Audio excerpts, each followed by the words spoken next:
Los subsidios y la muerte cruzada. Señor presidente, introducción al video. Los subsidios son prestaciones públicas asistenciales de carácter económico y de duración determinada que ayudan en cierto momento a reactivar la economía de un país. El analista hablará de los subsidios porque puede ser contradictorio otorgarlos sin un objeto claro, ya que puede ocasionar conformismo por parte de los habitantes y vivir solo de la ayuda proporcionada por el gobierno, creando una cultura de flojera en el país. Además de que en algún momento ya no será factible para el gobierno otorgar tantos subsidios, por el alto costo que representa en sus presupuestos anuales y por el costo social para los gobernantes, cuando en campañas prometen esta clase de ayudas y ya en el poder no pueden cumplirlas. El país necesita una buena distribución de la riqueza que se genera con la creación de empleos para ya no tener que mantener la mayoría de las veces a la población y hacer del país un lugar donde solo exista gente confiada,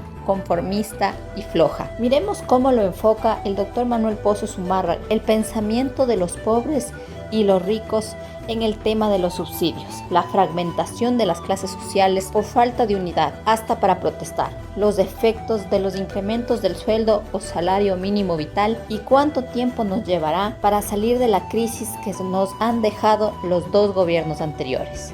Soy Manuel Pozo Zumárraga. Recapitulemos este tema en especial, el subsidio de las gasolinas y del salario mínimo vital. Los subsidios, a mi parecer, son una retribución de todos los impuestos que pagamos, teniendo en cuenta también que todo el dinero recibido por parte de estos no se reparte equitativamente, ni siquiera en los subsidios. Generalmente, la aplicación de subsidios específicos al consumo o a la producción de un producto cualquiera tiene su origen en la intención de los gobiernos de alcanzar metas sociales o favorecer por distintas razones a determinadas personas, actividades o zonas de un país, creando una desigualdad o desigualdades de clases sociales. Uno de los subsidios que más necesita de la atención de los gobernantes es el subsidio al seguro popular en salud. Se escucha que la educación y la salud deben ser gratuitas, que busquen respaldar el bienestar de las personas de escasos recursos, pero no es así, existen trabas para el otorgamiento. En Ecuador, estos dos sectores, salud y educación, son los que más otorgan subsidios y los que tienen presupuestos más exiguos, que desgraciadamente su incremento se lo hace por vía de reforma constitucional, difícil de implementarla. Y el otro tema polémico que produce reacciones, protestas, enfrentamientos y actos de violencia como los del 30S del 2010 y de octubre del 2019 es el incremento de los sueldos o salarios o pensiones a los jubilados. Para el trabajador es como una obsesión la subida de sueldos y salarios. Sin ningún análisis otorgará su voto al primer político que en época de elecciones que le promete mejorar su sueldo o pensión. Pero ¿mejora en realidad su nivel de vida la subida del salario mínimo vital o salario básico?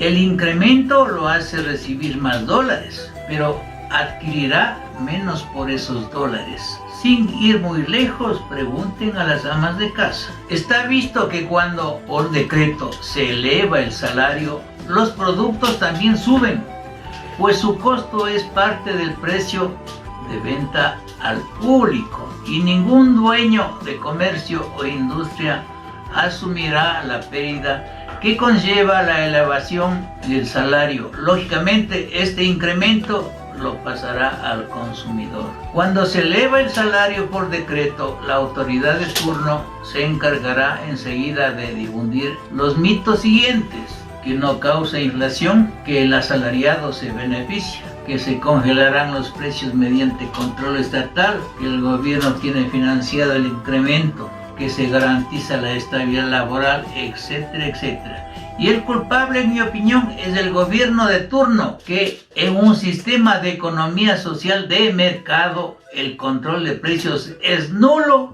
de nulidad absoluta, es decir, el control de precios en Ecuador es un mito, es una falacia, no existe. La realidad es aumento de los precios, mayor perjuicio para el asalariado, más desempleo, desinterés por invertir en el Ecuador, fuga de capitales y desorden laboral.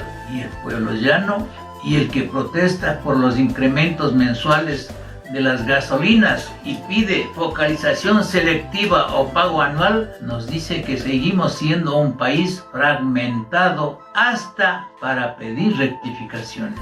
Me explico con algunos ejemplos prácticos. 1. Cuando subió hace pocos meses la gasolina super, los que usábamos esa gasolina no pudimos ni quisimos juntarnos para cerrar las calles y evitar trabajar, y que el resto trabaje hasta conseguir prebendas particulares. Es de ricos, paguen nomás y pagamos. 2. Cuando subieron a más del doble un impuesto, el de la salida de capitales, del 2% al 5%, tampoco pudimos juntarnos y cerrar las calles, quedar de acuerdo con los indígenas para que eviten que el resto trabaje hasta conseguir lo que pedimos por sentirnos afectados. Y se dijo, es de ricos, paguen nomás y pagamos. 3. Cuando implementaron el adelanto del impuesto a la renta, el gobierno calcula cuánto vas a ganar en el año y te cobra por adelantado, según su estimación, y te hace pagar antes de facturar ni $1. Y si a fin de año resulta que estuvo excedido el pago, jamás devolverán tu dinero. Jamás pudimos poner volquetas ni furgonetas en las calles ni quemar cosas. Son ricos, paguen nomás y pagamos. 4. Cuando pusieron el impuesto a los vehículos, que en este país se pagan hasta el doble de su valor original, cuando subieron el impuesto al rodaje, cuando subieron la luz dependiendo el barrio y la actividad, cuando pusieron aranceles solo a determinados campos productivos, cuando te suben las planillas de servicios básicos sin ninguna explicación, etcétera, etcétera, etcétera. La masa mediana de este país jamás ha podido paralizar, conversar, quemar, joder, romper o dañar cosas públicas o privadas hasta que nos dé la gana o ganemos algo. Y se dice, es de ricos, paguen nomás y pagamos. 5. En Ecuador y en la región, cualquiera que sea su ideología, es beatificado ser pobre y satanizado ser rico. Y con eso tenemos excusa para toda la vagancia inyectada por los políticos que viven del voto del vago, del cómodo, del mantenido, del limitado, de aspiraciones y del político para ganar elecciones y robar mientras le aplauden con tal que dé beneficios a los cabecillas de este mal social y unos cuantos bonos para mantener agradecidos a los pobres pendejos útiles. La sociedad a nivel mundial está dividida en castas de más pobres y más ricos. Aquí en Ecuador coexistimos 3 clases de castas. Primero, los ricos, los que tienen imperios y amarran con los gobiernos los negociados y siguen siendo día a día más ricos, y que cuando las condiciones ya no son buenas, solo mueven capitales y empresas a otros países o se hacen condonar sus deudas y al pobre le manda a la coactiva y a la central de riesgos. 2. Los pobres, los vagos que viven a la expectativa de que el gobierno les mejore bonos, les regale salud, educación, víveres, movilizaciones y todo lo posible para seguir viviendo pobres, pero conformes, incluso dependiendo o defendiendo a los políticos que les regalan las cosas que pagan los otros pendejos útiles. Y por último, 3, la clase trabajadora, es decir, los giles, los que no tenemos los amarres de los ricos, los que solo tenemos derechos que no se cumplen y que con nuestro trabajo mantenemos las exigencias de los pobres, los que no podemos paralizar porque hay que trabajar, hay que alimentar a la familia, porque no podemos ver caer nuestros emprendimientos, porque no podemos perder el trabajo. Los que no podemos asociarnos, agruparnos ni ponernos de acuerdo con otros porque estamos ocupados trabajando. Pero no es pecado ser pobre, pero es un pecado capital permanecer pobre, sin protestar y sin exigir rectificaciones. Y si no haces nada para salir de pobre, no te quejes, tienes el gobierno que te mereces. La pobreza en este país es primordialmente mental. Los gobiernos inyectan a los habitantes de los países tercermundistas la idea de que deben exigir regalos sagrados o coimas para poder sobrevivir, y así siempre serán dependientes del gobernante que más regale y seguirán votando por ellos. Aunque roben 2.000 millones de dólares o más, está muy bien, porque me regaló $20 mensuales al mismo tiempo. Tengan amor propio, paguen $1 más por cada 4 litros de diésel, paguen 10 centavos más por cada pasaje. Así como a los giles nos ha tocado pagar más cada vez que nos obligan, y trabajen más y dejen trabajar. Pero nunca roben, porque la plata alcanza si nadie roba.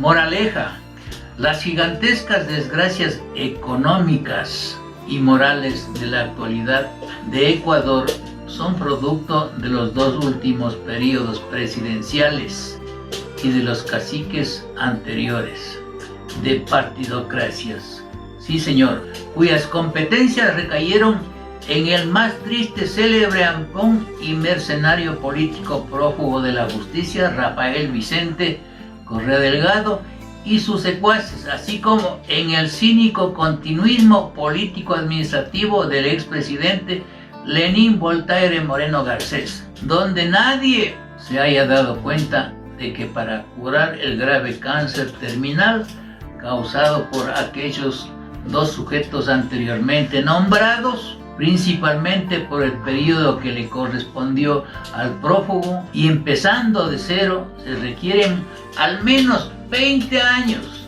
es decir, de 4 a 5 periodos presidenciales para que el país resurja. Pero esto no quiere decir que no podamos pedirle rectificaciones al Ejecutivo por sus promesas incumplidas y por nuestros proyectos que se diluyen en la burocracia indolente.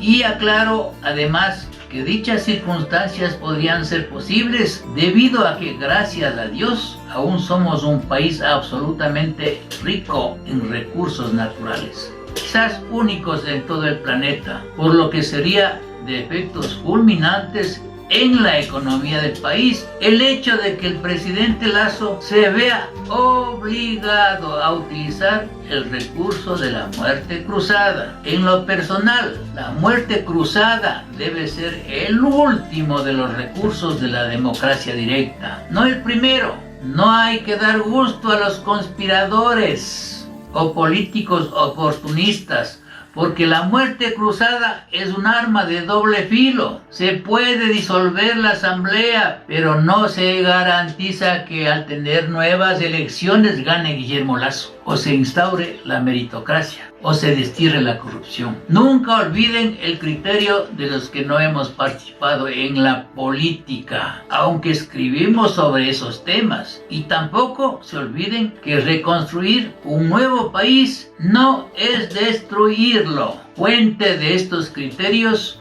la página web Desde Mi Trinchera y 150 videos de su servidor. Muchas gracias.